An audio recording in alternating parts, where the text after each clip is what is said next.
20th of March was declared the International Day of Happiness by the United Nations, and words such as happiness, well-being, resilience are now part of everyday language. Increasingly, countries are seeing the happiness of their people as an objective to aspire to. The global pandemic over the last few years has really put a spotlight on our well-being as individuals and as communities. NCLS Research has been interested in wellbeing for many years, and today I'm going to use the latest results from our Australian Community Survey collected from a sample of over 3,000 Australians in December 2022 to investigate how wellbeing intersects with spiritual practices and being part of faith communities. At the time of our study, the same proportion of Australians, 46%, described themselves as Christian and also as having no religion. 6% affiliated with another religion and 2% preferred not to say. Now, as I've read the latest insights into wellbeing, I've been struck by how little reference there has been to the role of religion and spirituality. Does it matter? And this question sits behind this first exploration of our latest data. So what does well-being mean? Philosophers have been trying to work this out across the ages. If you are depressed, you are living in the past. If you are anxious, you are living in the future. If you are at peace, you are living in the present. Lao Tzu, 600 BC. Here's another one. The secret of happiness, you see, is not found in seeking more, but in developing the capacity to enjoy less. That was Socrates, 450 BC. And Aristotle, 300 BC, happiness depends on ourselves. One more, happiness is like a butterfly. The more you chase it, the more it will elude you. But if you turn your attention to other things, it will come and sit softly on your shoulder. There are different approaches to measuring well-being. One idea focuses on subjective well-being. Psychological happiness is about how you feel. It's affective. Your sensations, your feelings, your moods, and sometimes this is a measure of the pursuit of pleasure. Life satisfaction is a cognitive or a thinking concept to measure well-being. Compared to some standard, how would you evaluate whether your needs or goals or wishes are fulfilled? Another distinct approach is to focus on human flourishing. More than seeking pleasure, this is linked to purpose, meaning in life, moral character. Human flourishing is about ethical and virtuous living. So what has the research found about links between spirituality and well-being? There's a lot of research evidence from hundreds of studies that religious or spiritual beliefs do affect well-being, generally in a positive way. Studies find that religious people are generally happier than non-religious people, irrespective of their faith. And further, people with strong religious beliefs tend to experience higher levels of life satisfaction than those with weaker religious beliefs. In Australia, at this time, 55% believe in God or a higher power. Regular engagement in religious activities appears to be positively related to well-being. The 2022 Australian Community Survey found that 15% of Australians are frequent attenders at religious services, which is lower than previous waves of our survey, and 26% of Australians pray or meditate at least weekly. What do we know about current levels of well-being in Australia? In December 2022, we asked Australians first, how stressed have you felt in the last month? And on a scale of 0 to 10, the average score is 5.35, about in the middle. But we can see a real spread of experience. At the extreme ends, there are similar proportions who say no stress and also very high stress. And that profile does lean to the stressed end. When we dug deeper, we looked at who is more stressed: younger people, women, and those more highly educated. And here's the question: Is it better or worse than before? Well, it's actually pretty similar to 2021 and 2020. This is actually our normal. What are the most common sources of stress? People told us what their most common stresses were in the past month, and lots of people added detail to our survey in their own words. And if a word was said more times, it's larger in the image. Here's some of the things they said. Work-related stress. Trying to afford to pay bills and buy enough food to have 2 meals a day. Thinking of how things used to be when I was growing up and struggling with accepting my age, and I don't know why. And sometimes it all just piles up. As one person said, death of my best friend, increased mortgage rates, ageing parents.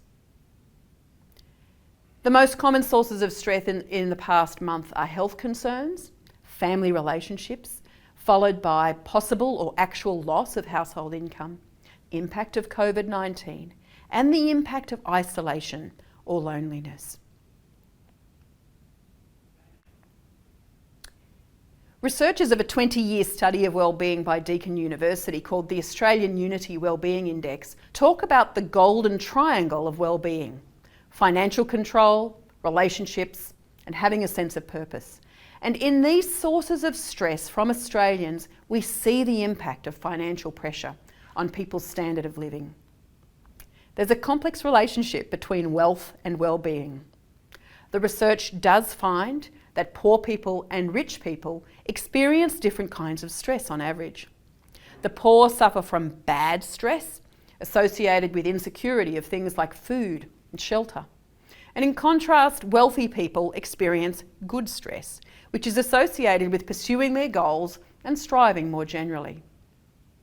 Interestingly, researchers have found that going from being poor to a moderate income does increase life satisfaction. Money does buy happiness. However, once you're moderately well off, it takes immense sums of money to marginally improve life satisfaction. It's complex.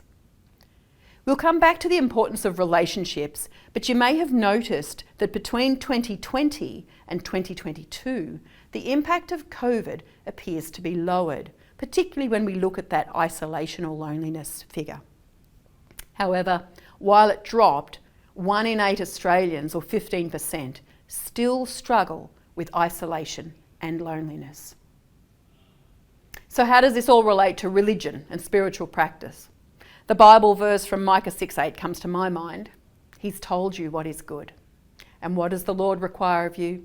But to do justice, to love kindness, and to walk humbly with your God.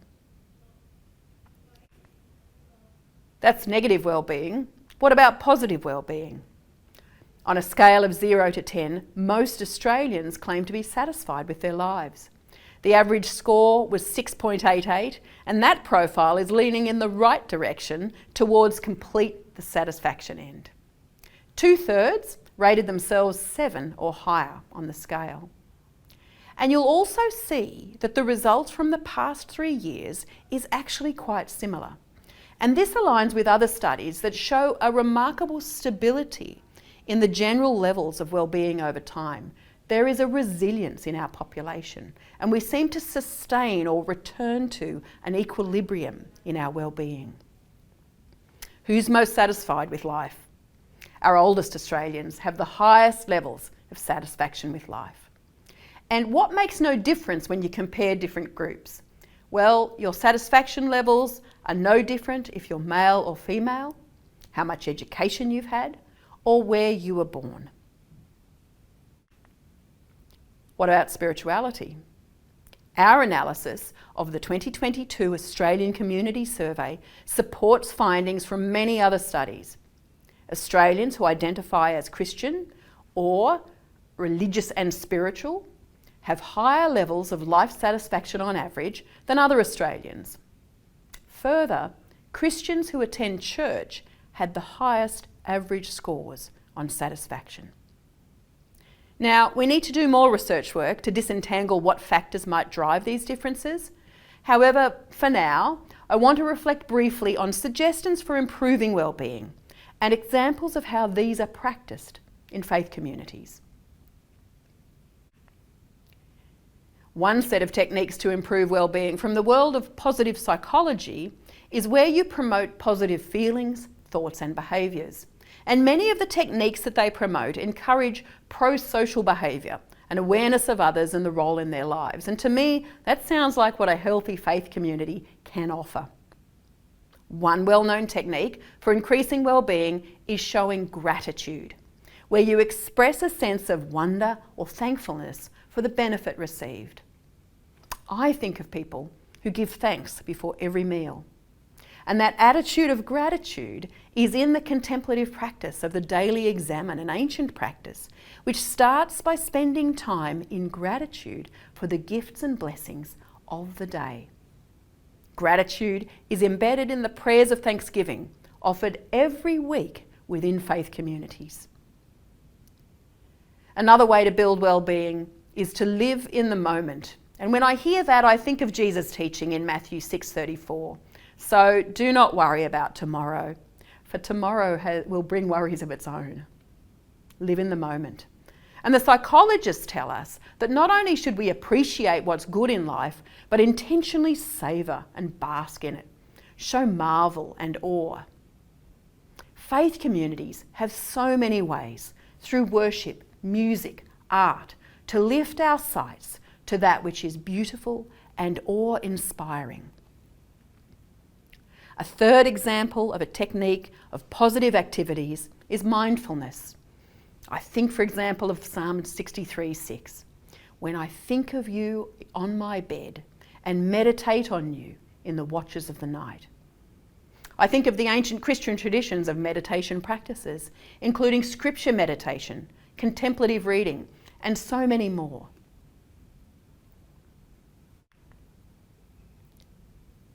Now, a healthy community is more than just a collection of fulfilled individuals. So what about societal or collective well-being? Some countries are going beyond economic measures and adding well-being into their policy frameworks because they recognise that societal progress is seen in the well-being of the community, particularly among disadvantaged groups.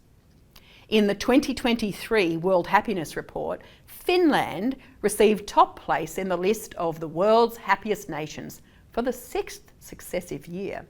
And despite their melancholy image, they are satisfied with their lives. In part, this is due to the fact that their gap between rich and poor is smaller. Their health and school systems are strong and accessible to all.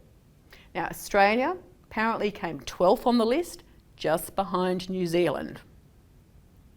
We asked Australians, how satisfied are you with feeling part of your community? Just one indicator. And they gave a rating on this one from 0 to 10. Average score was 6.14, and nearly half rated their levels of satisfaction between 7 and 10, which, if you remember, is a bit lower than the ratings of satisfaction with life. Again, when we went deeper, we found no differences between men or women, by education levels or ethnicity. And the same groups came out as more satisfied with their communities. The oldest age group, people who identified as Christian or religious and spiritual, and those who attend religious services are more satisfied with their communities. Supportive relationships are a foundation of healthy and happy communities. 7 in 10 Australians say they're able to call on family members, and 44% are able to call on friends for support. However, 1 in 5 Australians are not able to say yes to that question. I have someone to call on for help. In a review of the latest research on well-being, a philosopher of science from the University of Cambridge talked about the importance of social and physical infrastructure. And she said, namely libraries, public spaces, community centres, etc. When these are vibrant, inclusive and accessible, they are sites for building social capital and strengthening the community. But additional community infrastructure sites are needed. She notes, in the UK that includes community pubs, In Australia, scout halls are rented out for community events, to have karate classes, for example, or where the community can meet and just bond. As I read that, I was struck by how the presence and contribution of faith communities was simply not included. There's a blind spot there. And now, while scout groups and community centres do great work, there are only 1,300 scout groups around Australia and just over 1,000 community centres. And yet across our nation, there are around 11,500 local churches, most of which will have at least one public space that could be made available to their neighbourhood. So if you want to invest in the well-being of Australians, and if you belong to a faith community, what more could you do to promote and generously share that infrastructure? Remember that golden triangle of well-being where relationships were a vital part? Faith communities are places to simply gather, but more than that, they are well placed to set up and encourage people to join different types of groups where interests are shared and relationships are deepened. I'll now turn to another way of thinking about well-being. This is the idea of human flourishing, found in the writings of Aristotle. It embraces the idea of virtuous living, ethics, moral character, and this is how you are a happy person, through that flourishing. The research has found that people who are more hopeful and optimistic about the future are more resilient to negative shocks, both in terms of their behaviour and their life satisfaction. And so the ACS, Australian Community Survey, included questions about purpose in life and hope for the future. We find that 2/3 of Australians agree that their life has a sense of purpose, and 6 in 10 feel hopeful about the future. Around a quarter are unsure, and 12% disagree. And the links with religious and spirituality? Well, isn't meaning and purpose at the heart of faith? And yes, we have to acknowledge with humility and grief the great damage that has been done in the name of religion. And yet, despite this, religion can and does continue to offer a potent and profound model of human flourishing. John 10:10, I have come that you might have life and have it abundantly. Religious and spiritual practices and beliefs provide a coherent reinforcement of a meaningful worldview. Values are practiced and sustained in community. This stuff is the domain of faith-filled lives for individuals and communities. In conclusion, what have we learned from the Australian Community Survey conducted in December 2022? Well, in general terms, it seems that Australians are generally doing okay, and their level of well-being is remarkably stable. We are a resilient lot, as are other nations. However, the risk of focusing on the average, or the majority, is that we overlook those who are not doing so well. If well-being is linked with financial security, relationships, and a sense of purpose in life, what about the 12% who say they've experienced very high stress in the past month? What about the 27% who have health concerns, 24% concerned with family relationships, the 17% who are worried at the moment about the possible or actual loss of household income, and the 15% experiencing isolation and loneliness? People of faith can respond as individuals, but also as collective faith communities. This study has confirmed that religious and spiritual people have higher levels of well-being in general. How then can faith communities be more visible in a broader conversation about Australian well-being? How can spiritual practices be aligned with insights from other disciplines? This has been a first look at the insights from the latest Australian Community Survey, and I look forward to hearing John's reflections on what we are hearing and learning. Hi everyone, thanks Ruth. I'm John Owen, the pastor of the Wayside Chapel, which has been in operation in Sydney's King's Cross and Bondi Beach for the last 5 years in Bondi Beach, but also since 1964, extending unconditional love and care to people who have found themselves on or around the streets of our city. These are some very encouraging results that Ruth has shared with us. They would tend to point us to something that I think we all know in our heart of hearts, that as communities of faith, we are well positioned to be able to provide a relevant response to the needs of our communities and our society at large, and that should excite us all, and it's very encouraging. You know, I think when Nietzsche's madman rolled into the town square and issued his warning, and it wasn't so much a statement as it was a warning that God is dead, the warning was, what do we place in its stead? And what we have seen progressively over the decades is this move towards attempting to place the self at the centre of society, to place the self at the centre of our own lives. And what we are seeing now is an increasing, and exacerbated through COVID, an increasing sense of dis-ease, anxiety and disconnection. One of the things that we really emphasise at Wayside is the way that our mission is about creating community with no us and them. And where we are positioned in King's Cross and Bondi Beach, we have a great intersection of people from all over society, the housed and the homeless, the rich and the poor, the lost and the lonely, all coming together. And we find in there that we find a sense of connection and purpose.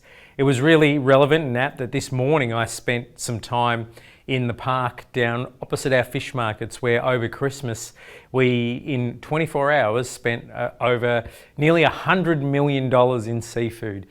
I'm not sure many people realise, as those markets were open for 24 hours, that there are about 30 or 40 people that live in tents just across the road from the fish markets. And I was having a conversation with some of those guys as the cars were coming and going, and they were saying how we're just right next door, and yet nobody has come to stop to talk to us, except you guys, except Christians, except communities of faith that want to engage with us. So there are some lessons for us as a society, because, you know, autonomy and mastery and purpose, as we've heard from Ruth, is in financial well-being and a set of good, healthy relationships, as well as having a community in which to enjoy them and having a sense of purpose as a result, are not something that we can all take for granted, but also including our members of our faith communities. You know, as we look at what Nietzsche's warning was, and we put the self at the centre, and we have all this dis-ease, is we don't perhaps bemoan the form that Nietzsche was talking about, but we can never abandon the function, right? Which is to say that we are human beings who are hardwired for transcendence, hardwired for connection. They're two separate things. We are hardwired to be constituted as beings that are not the centre of the universe. In fact, at Wayside we say we are best when we are necessary, significant, but not central, which means we are constituted by a great other. We have a name for that in our communities of faith. We can talk about that. We are also hardwired for connection with each other. We have a sense of purpose and well-being that flows out not just out of feeling okay about life, but also by knowing that we are contributing to a broader society. As we are reminded from that book, Man's Search for Meaning, which is to say we can endure any how if we have a why. How do we find that sense of purpose and the contributions it makes to us in our lives, in our health, in our communities? We see that pathway through service is the real antidote to loneliness. Mother Teresa said it 50 years ago when she'd often come to the West. She would work with the lepers of Calcutta and the children and the orphans that were in her communities, and she would come to Sydney, she would come to parts of Australia, and she would say, "You need me far more." And she would say, loneliness is the leprosy of the West. This sense that you can be surrounded by everything materially you could need, and yet she would also say, is there anything worse than the feeling of being unloved or unwanted? Our communities, of which we get to be a part of, can be communities of connection to the transcendent, but also communities of connection to each other. We have an opportunity to be able to make strong and significant contributions to the life of our societies, because society is becoming more and more anonymous, and we are becoming more and more separated from each other. I was talking to someone recently who was sharing some statistics that say some of our loneliest people who report the highest levels of loneliness, and loneliness is now the new smoking. You know, it is, and don't share this with your communities, but the research says it's better to drink half a bottle of wine a night and to smoke 5 cigarettes than it is to be isolated and lonely. Loneliness is different to solitude. Let's keep that in mind. We're all called to spend some quiet time out where we can connect with God, where we can connect with the transcendent other. It's different to loneliness, which is not having the right amount of resources and people around us when we need them, and not being able to have something to receive, but also a place where we can contribute. It contributes to our health and well-being in significant ways. Just before lockdown, I had a friend who said, "Can you please take my mother-in-law to volunteer with you? She's a pain." And so we did, and she managed to get a shift just before we locked down, but we were able to still operate.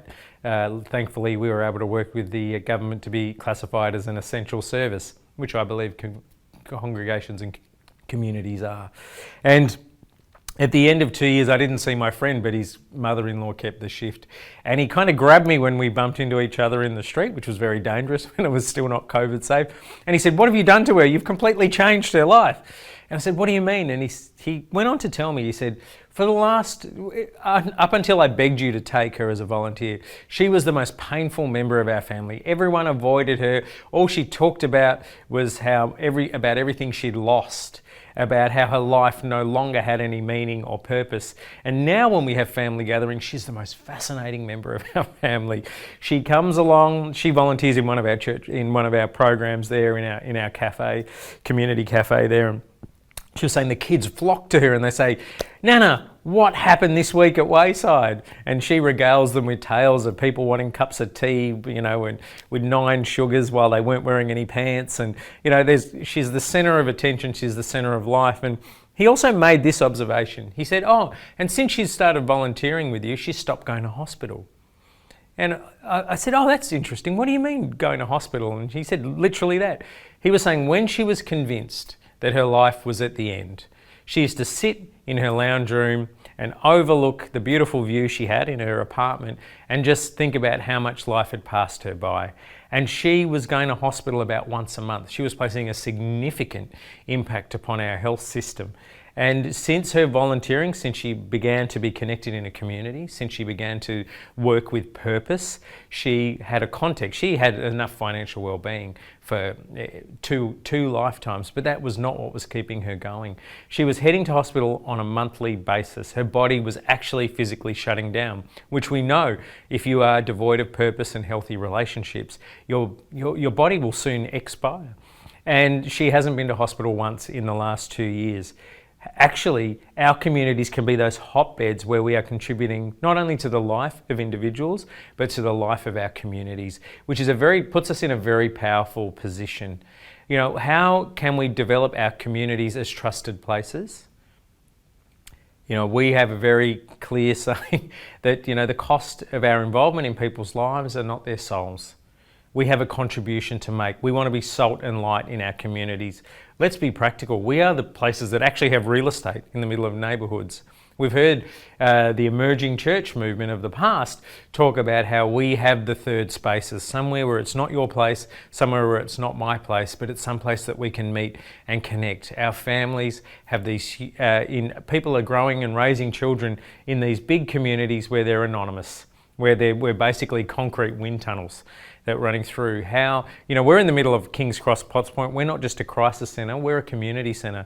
You know, up until very recently, and we're getting them back started, we had a toddlers play group, and we have parents say to us, "Thank you so much," because when you live in a pokey apartment in the middle of King's Cross, Potts Point, when Sydney gets those wet weeks where it's going to rain for 4 or 5 days, he said, "You don't know what it's like to have 3 toddlers locked into a flat." These are literally life-saving opportunities you give us all. You know, Aunt Lila Watson, the Aboriginal activist, once said, "If you've come to save me, you're wasting your time. But if you've come because your liberation is somehow tied up with mine, then come, let's walk together." One thing we've realised through this pandemic is that it's affected us all. And we're only just realising the impact it's had on us all now. I have a wife and we have children and who are in their late teenage years now, and we didn't quite realise the impact that the lockdowns had upon us. We are realising that, and we all know this as followers of Jesus, we still have, we are not void from the struggles and the sufferings of this world. Our impacts are upon our mental health, upon anxiety and upon depression and upon disconnection. So it's not just about us coming to do things for others, it's about we coming to do things together. So if we can continue to connect to others with the transcendent, and we can continue to connect each other with ourselves with others in service to the most vulnerable, we will continue to build a better society that is not only has individual impacts upon our well-being, but also has communal impacts upon the well-being of ourselves and others. Thanks.